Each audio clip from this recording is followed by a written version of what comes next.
হিমালয়ের পাদদেশে অবস্থিত রূপালী রাজ্য ছিল যেন শিল্পী তুলিতে আঁকা এক স্বর্গ।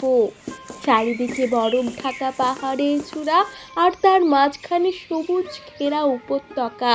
এই রাজ্যের রাজা বীরেন্দ্র প্রতাপ ছিলেন অত্যন্ত দয়ালু এবং বীর, কিন্তু রাজার মনে একটি দুঃখ ছিল, তার কোনো সন্তান ছিল না। অনেক তপস্যার পর তার ঘরে জন্ম নিলেন এক কন্যা। নাম রাখা হলো মায়াবতী। রাজকুমারী মায়াবতী বড় হতে লাগলেন মায়ার মতো সুন্দর হয়ে, কিন্তু সুখের দিন বেশি দিন স্থায়ী হলো না। রাজকুমারীর 18তম জন্মদিন ঠিক আগের রাতেই রাজ্যে এক অশুভ বাতাস বয়ে এলো। উত্তর দিকের অভিশপ্ত পাহাড় থেকে নেমে আসা সেই কালো কুয়াশা রাজপ্রাসাদের জানালা দিয়ে রাজকুমারীর ঘরে ঢুকে পড়ল। পরদিন সকালে দাসীরা রাজকুমারীর ঘরে ঢুকে আতঙ্কে চিৎকার করে উঠল। রাজা বীরেন্দ্র প্রতাপ দৌড়ে গিয়ে দেখলেন রাজকুমারী বিছানায় শুয়ে আছেন, কিন্তু তার শরীর পাথরের মতো শক্ত আর তুষারের মতো সাদা হয়ে গেছে, আর শ্বাস প্রশ্বাস চলছে খুব ধীর গতিতে। রাজ্যের প্রধান রাজবৈদ্য নাড়ি পরীক্ষা করে দীর্ঘশ্বাস ফেলে বললেন, মহারাজ, এটি কোনো সাধারণ ব্যাধি নয়, এটি উত্তর পাহাড়ের সেই প্রাচীন তান্ত্রিক কাল ভৈরবের অভিশাপ। বহু বছর আগে আপনার পূর্বপুরুষেরা তাকে রাজ্য থেকে তাড়িয়ে দিয়েছিলেন। সেই প্রতিশোধ নিতেই সে রাজকুমারীর রক্ত বরফ করে দিয়েছে। রাজা কাতর হয়ে জিজ্ঞাসা করলেন, এর কি কোনো প্রতিকার নেই? একটি উপায় আছে মহারাজ। অভিশপ্ত পাহাড়ের চূড়ায় যেখানে আকাশ আর মাটি মিশেছে সেখানে একটি স্বচ্ছ হ্রদ আছে। সেই হ্রদের মাঝখানে 1000 বছরে একবার ফোটে অমর নীলপদ্ম। সেই পদ্মের পাপড়ি যদি রাজকুমারীর কপালে ছোঁয়ানো যায় তবে তার শরীরে বরফ গলবে, কিন্তু সেই পাহাড়ে যাওয়া মানেই নিশ্চিত মৃত্যু। সেখানে কোনো মানুষ আজ পর্যন্ত জীবিত ফেরেনি।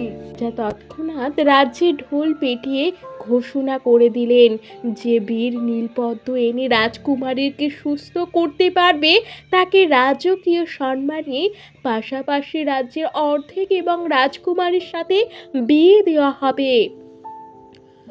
লোভে পড়ে অনেক রাজপুত্র আর সেনাপতি ঘোড়া ছুটিয়ে উত্তর দিকে রওনা হলেন, কিন্তু মাস যায় বছর ঘুরে কেউ আর ফিরে আসে না। রূপালী রাজ্যে নেমে এলো এক গভীর বিষাদ।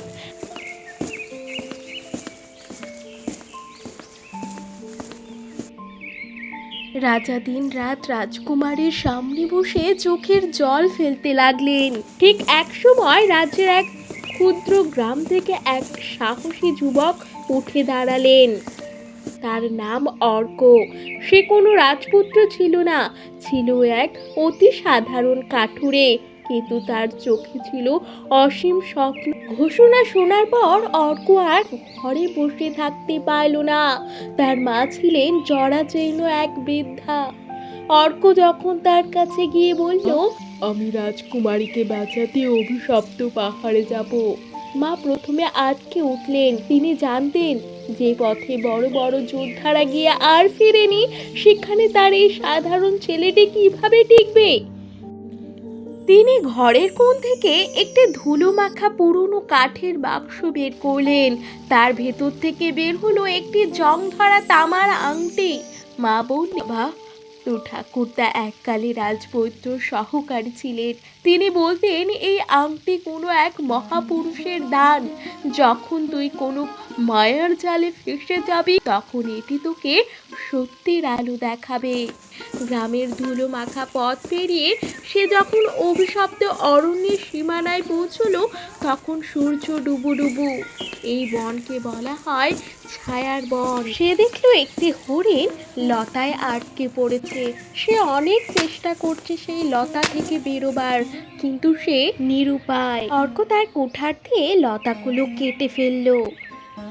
অর্ক, আমি এই বনের রক্ষক। আমি পরীক্ষা নিচ্ছিলাম যে এই পথে আসা মানুষগুলোর মনে দয়া আছে কি না। এর আগে যারা এসেছিল তারা কেবল নীলপদ্মের লোভে অন্ধ ছিল, কেউ ক্ষুদ্র এই প্রাণীর কথা ভাবেনি। তুমি দয়ালু, তাই আমি তোমাকে একটি উপহার দিচ্ছি। বনদেবী অর্কর প্রতি সন্তুষ্ট হয়ে তাকে একটি জাদুর কাঠি দিল। অভিশপ্ত পাহাড়ের কোনো ম্যাপ কাজ করে না, সেখানে পাহাড় নিজের পথ বদলায়। যখনই দেখবে চারিদিক পথ অন্ধ হয়ে গেছে, এই জাদুর কাঠির ব্যবহার করবে, তোমাকে সেই পথে নিয়ে যাবে যা তোমার গন্তব্য। অর্ক দেবীকে প্রণাম করে আবারও হাঁটা শুরু করলো। বনের শেষ মাথায় পৌঁছতে পৌঁছতে রাত হয়ে গেল। হঠাৎ সে দেখলো বনের মাঝে একটি বিশাল নদী, যার জল কুচকুচে কালো আর টকবক করে